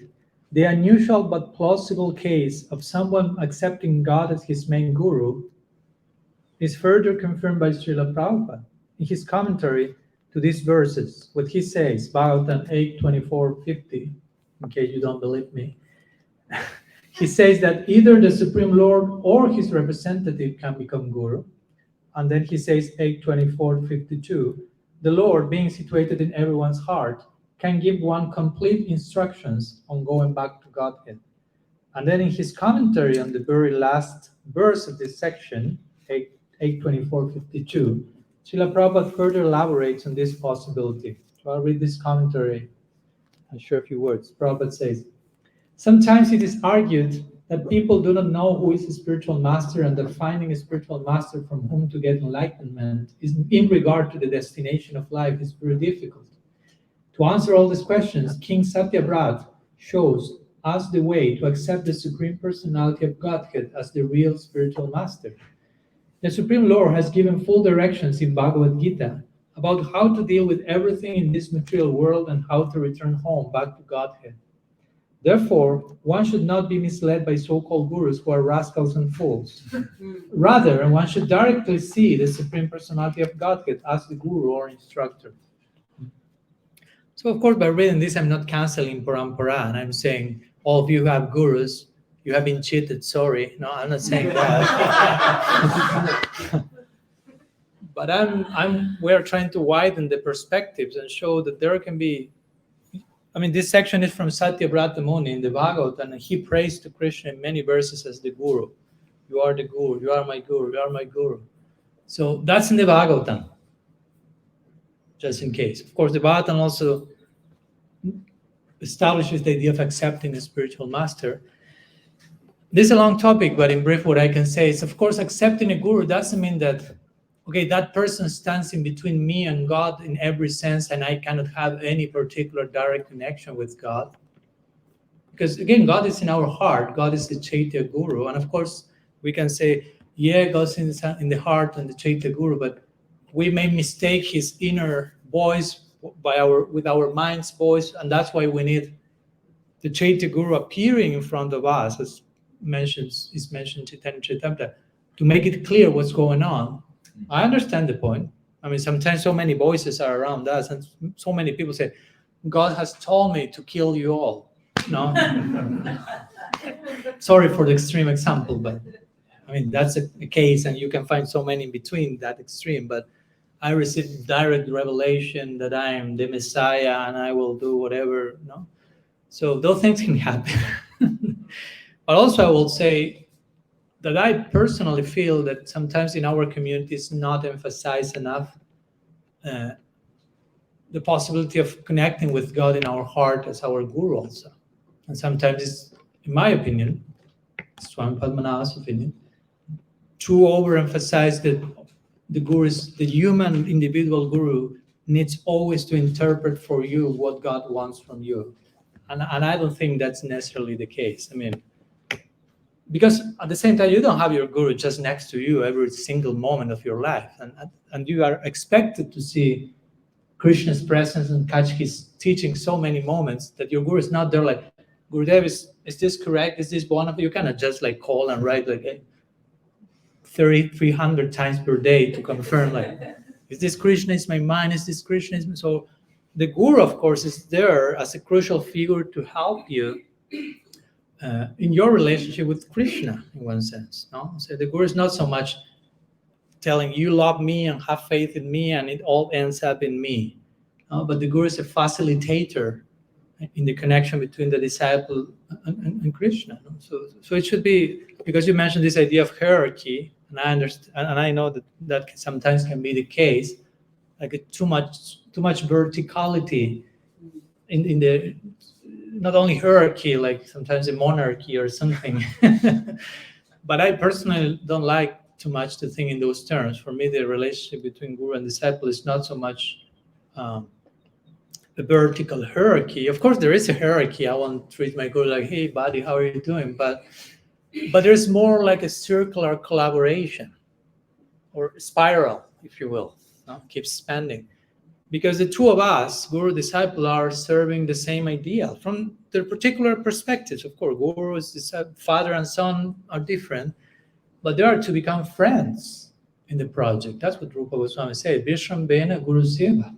He said the spirit of serving the guru should be one of intimate trust and confidence, like a type of friendship. The relationship should mature in that direction, converge in friendship.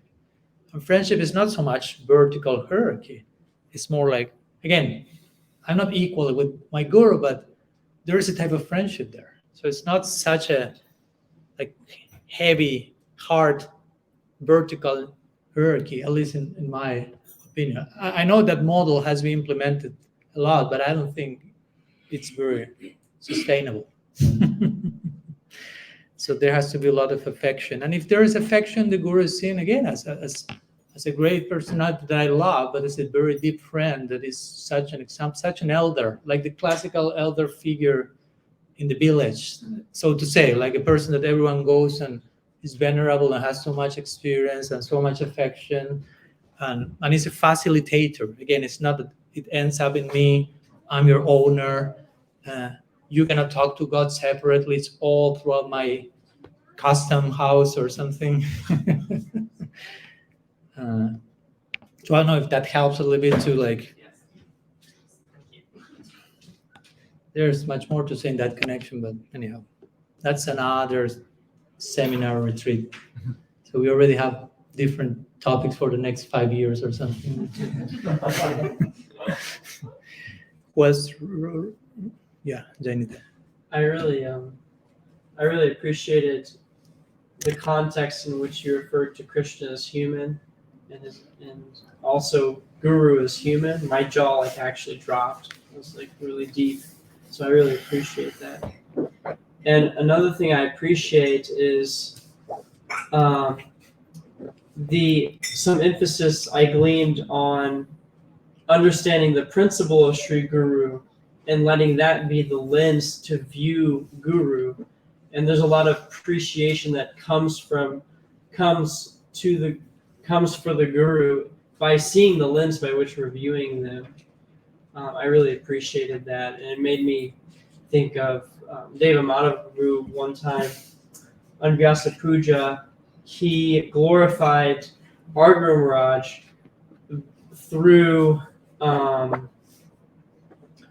the Guruvastakam prayers, and that was really brought to life both the prayer, but also my guru, by being able to see my guru in that prayer. And then, like you said, like seeing our own potential, then that's really, I really appreciate that.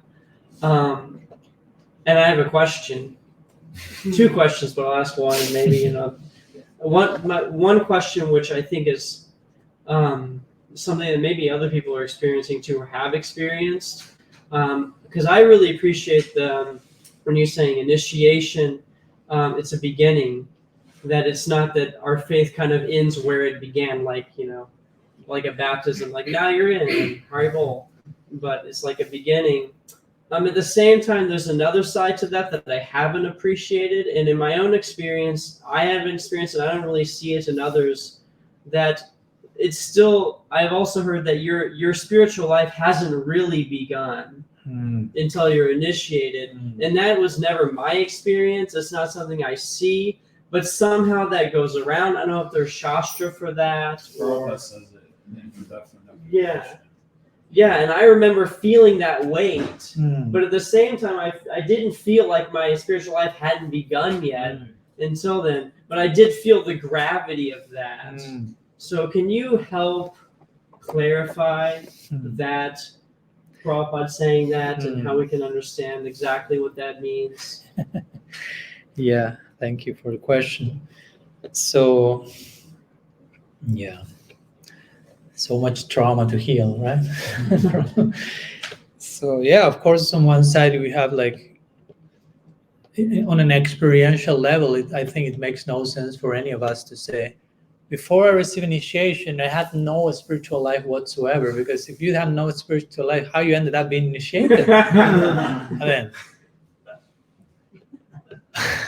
Yeah, it's like, read the quote. It's really off-putting, actually. bring more disturbance to the table. So this is what needs to be clarified. Prabhupada says the connection with the spiritual master is called initiation.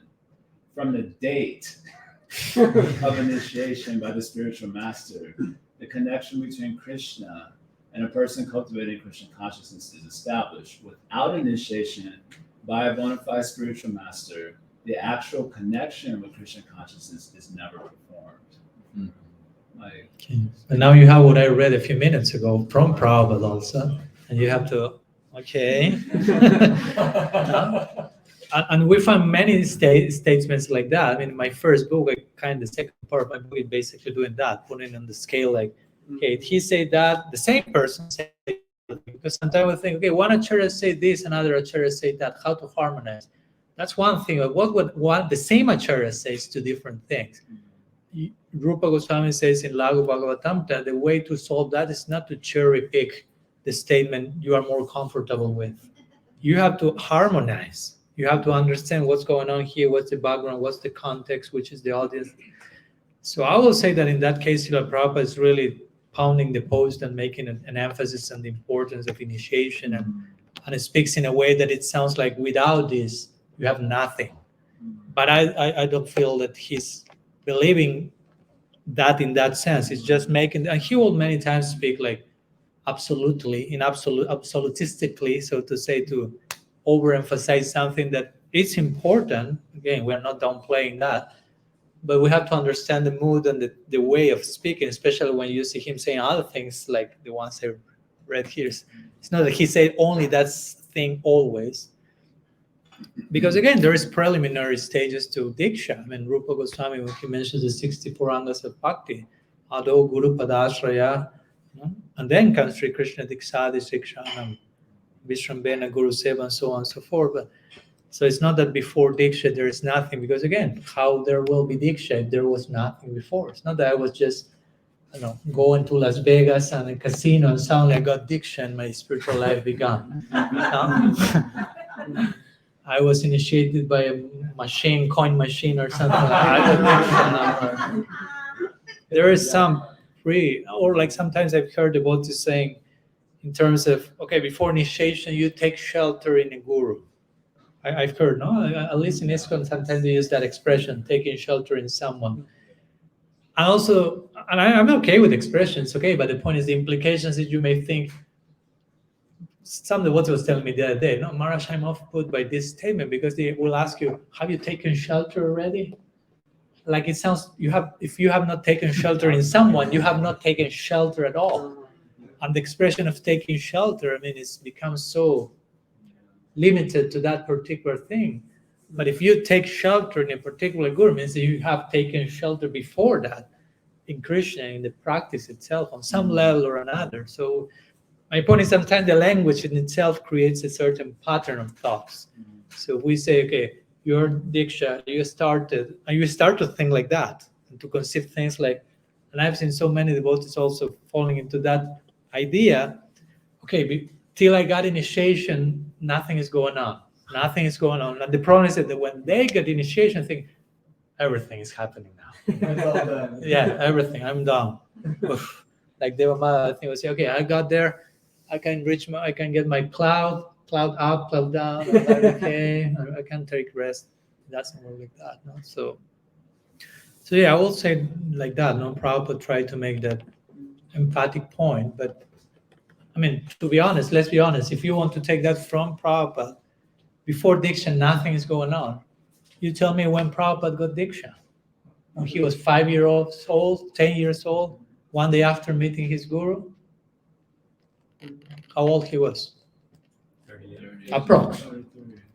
How much time did pass since he met his guru till he received Diksha? So, you tell me. Now, all those 10 years he was not practicing, he was totally disconnected, nothing was going on. I don't think so. How was his Leela? That was That's my second hand. the lila button. That's a dangerous one. We have our own keyword of buttons. Lila button. You have the achintya button sometimes. When someone asks you something, you don't know what to reply. You say achintya. It's achintya. Inconceivable. So, it's inconceivable. Don't think about it. That's inconceivable. Just listen to me. Don't think about it. Don't read Padmanabha Maharaj's first book about the topic. It's inconceivable. Watch out. Read mine. It's only one. It's 1-page book. Says inconceivable. I wanted to ask about the use, because I know, of course, like Leela can be used as kind of like as a dismissive word, like, oh, we don't really understand, so that's Leela. So I'd like to unpack that word a bit, because it is a good word. Like there's Krishna Leela, like we meditate on the pastimes of Krishna, and at the same time we do like there's Prabhupada Leelamrita, because it's very Srila Prabhupada's life is very relishable, and the life of Sri Guru is very relishable. So, I mean, at the same time, I guess in the context of, Nitya Siddha, Sadhana or whatever, I guess that's where the word Leela kind of becomes, it's used in the sense it could be used, I understand it could be used in order to like impose like that they were always perfect or something. It's a whitewashing. It's a whitewashing word. At the same time, I mean, it has its place.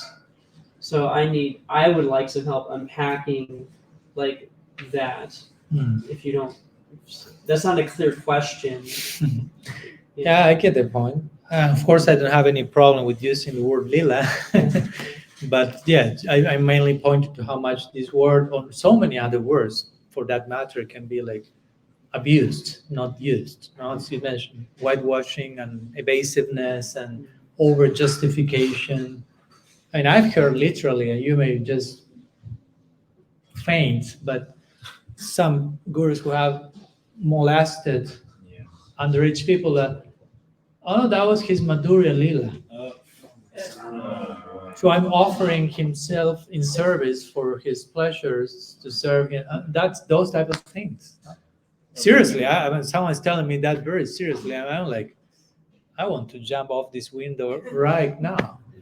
Giving the touch of praying. Yeah, his blessing, giving me mercy with the contact with the pure devotee is always purifying. No, it's lila. This type of thing that is like, that's cultish. That's not lila.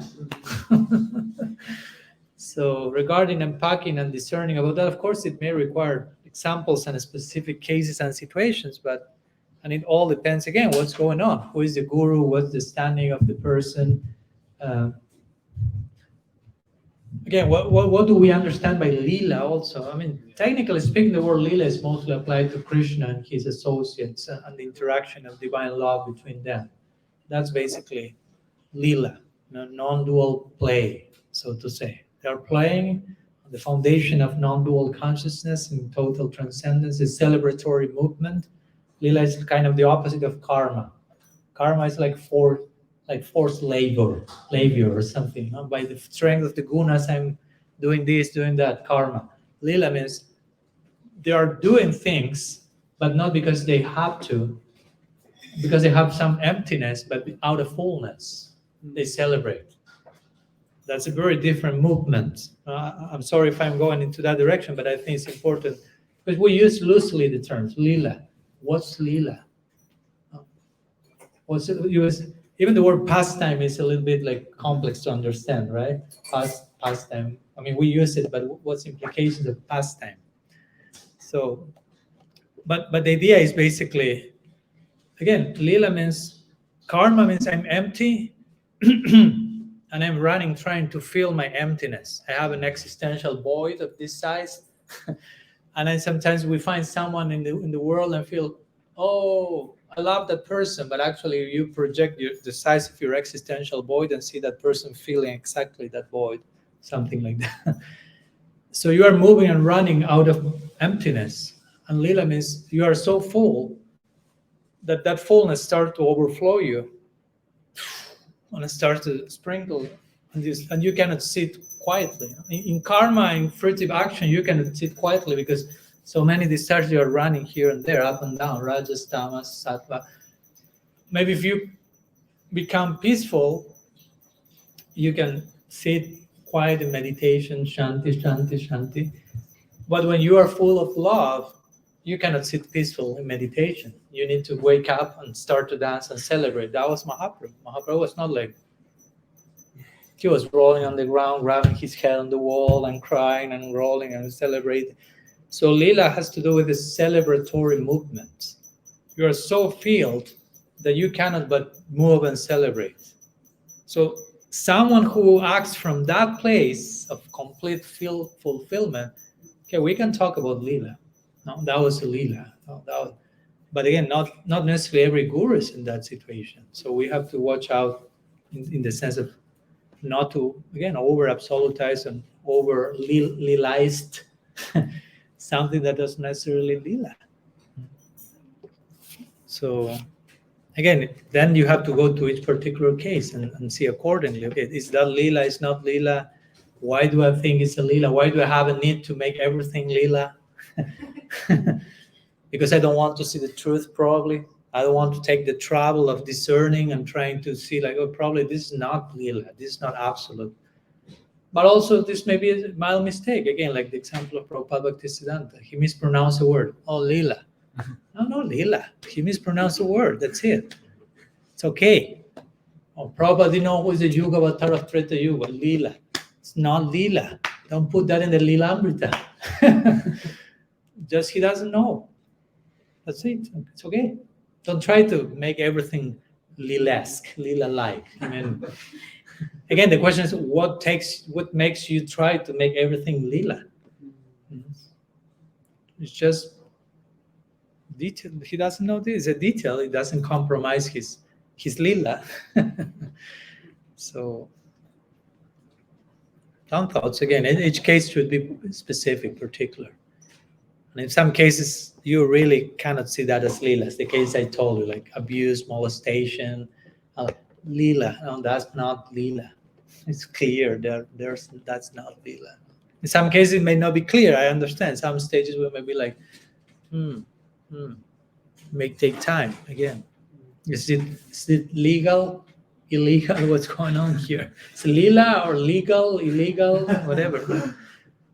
And I understand there may be a period of bewilderment for the disciples sometimes. If in the case of the guru may be failing, deviating on something, it's difficult because you have that person in a certain position, pedestal, and suddenly something unbecoming happens, and you cannot just immediately switch. Okay, that's not transcendental. That's something that needs a. You probably try to justify that back into the pedestal, but after some time you realize this is not working. No, there's something that tells me this shouldn't be put in the pedestal. So where does it belong, and what to do with that? So that's a whole separate journey unto itself. More hands raised, but I don't know how much time you have. You are the. This lunch is being offered now, right? So maybe one more question. There are like 4 hands raised. We have only time for one question, so you decide among yourselves. Be kind with one another. Brooke, okay. It seems to me that there's almost this exploitative relationship on the part of the seeker in almost any religious circle. In that, in toxic circles, the danger would be that we go in the door and check our brain at the door and sign up for whatever's being doled out in lieu of taking responsibility and being culpable for the decisions that we are supposed to be making in our own spiritual journey in our own lives. And having been a part of many different spiritual paths, it's really refreshing to be on this one and hear you speak to that. It's encouraging and uplifting, and I'm so grateful. Thank you. I appreciate it. Thank you. I'm trying to make something out of my own traumatic experiences. Hopefully you can be safe from that and take some lessons so you don't have to learn the hard way as I had to in the last 25 years. You're healing traumas. I mean, I'm healing my own. So hopefully the extension of that, if that helps someone, it's my good fortune. But yeah, first I'm concerned with my own, not in a selfish way, because just because I know if I do not heal my own chapters, I mean, what can I do for others? It's just, I will just impose my own unresolved trauma. So yeah. It's Leela.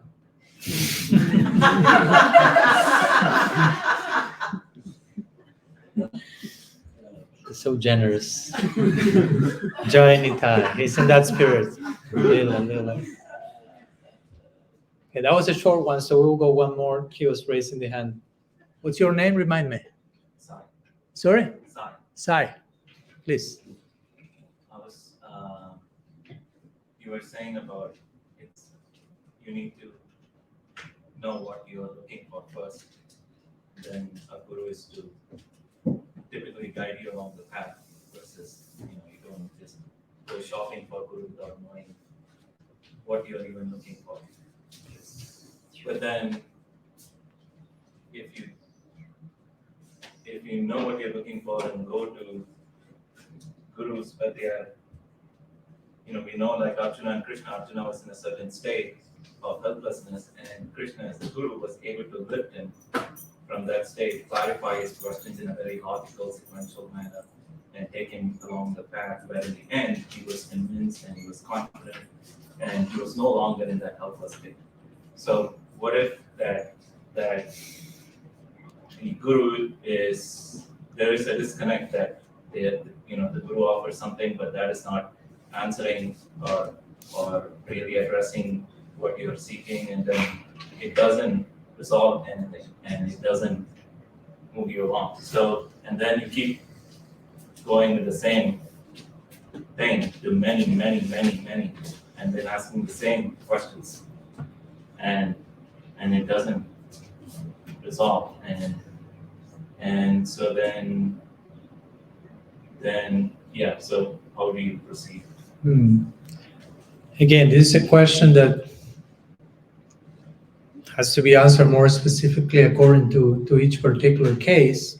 So going back to my first reply, to Prem Vilas, because one disciple can go to many gurus asking the same question, and that disciple will feel, I'm not yet satisfied.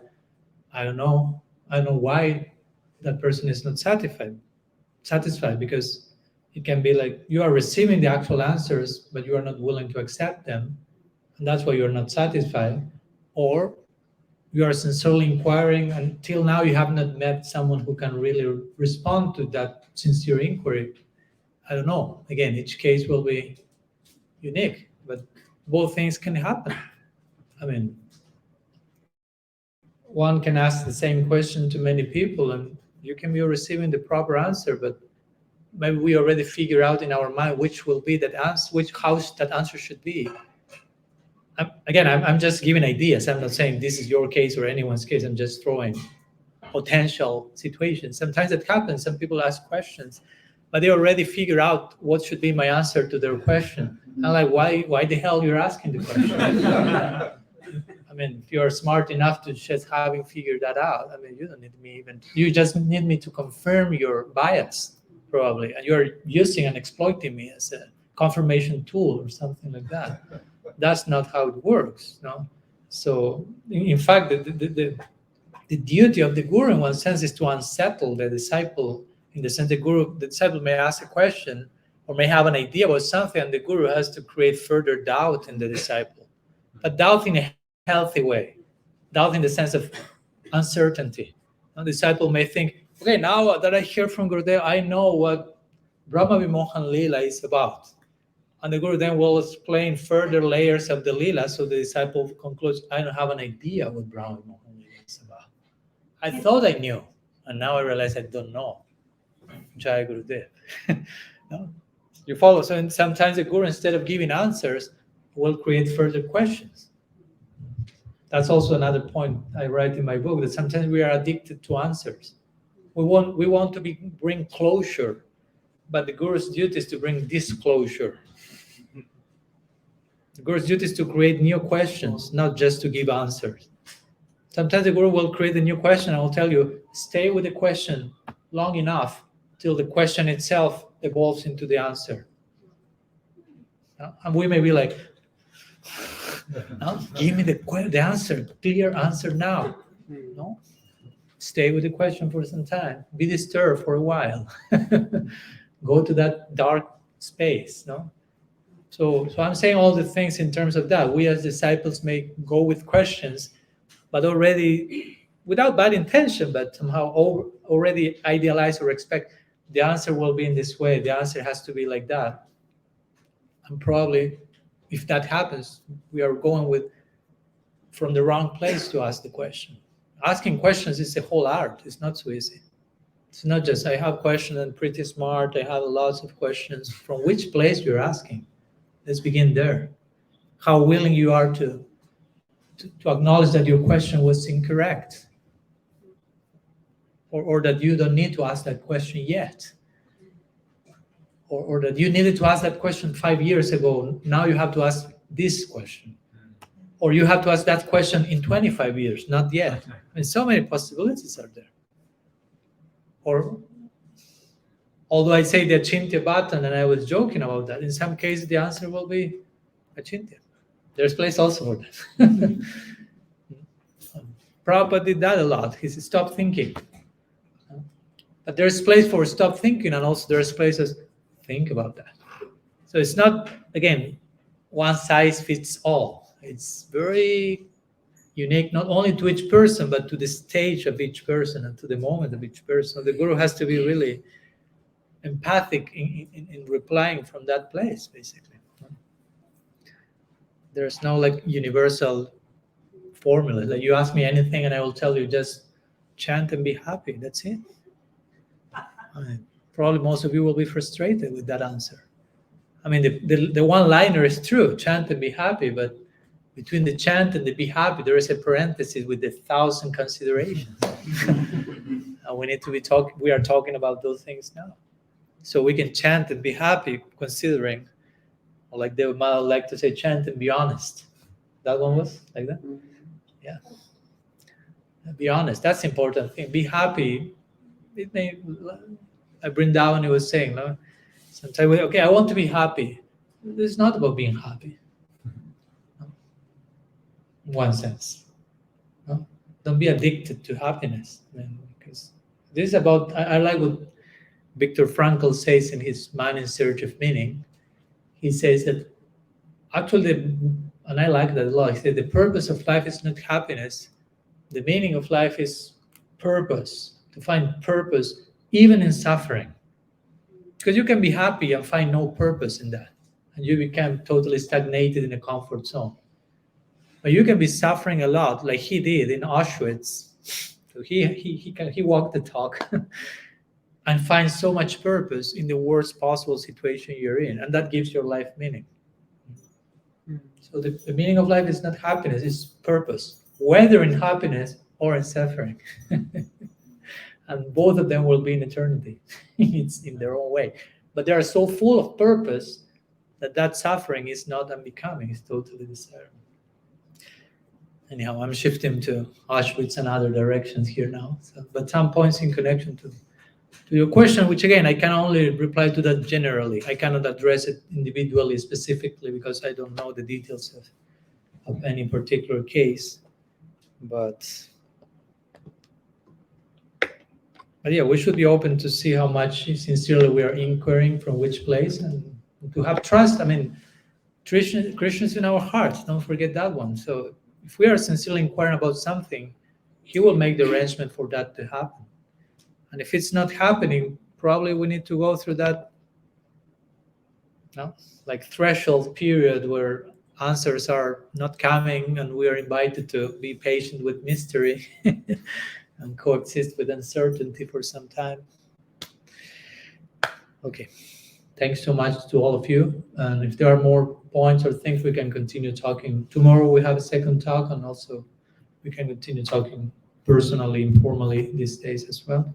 Sriman Mahaprabhu ki jai, Shri Gaur Nityananda ki jai, Shri Harinam Sankirtan ki jai, Samaveta Bhaktavinda ki jai, Gaur Premananda Hari Bo, Vancha Kalpataru Vishra Kripa Sindhu Bhaiva Chapati Dhanam Pavanebhyo Vaishnavebhyo Namo Namo, Ananta Koti Vaishnava Vrinda ki jai, Gaur Hari Bo.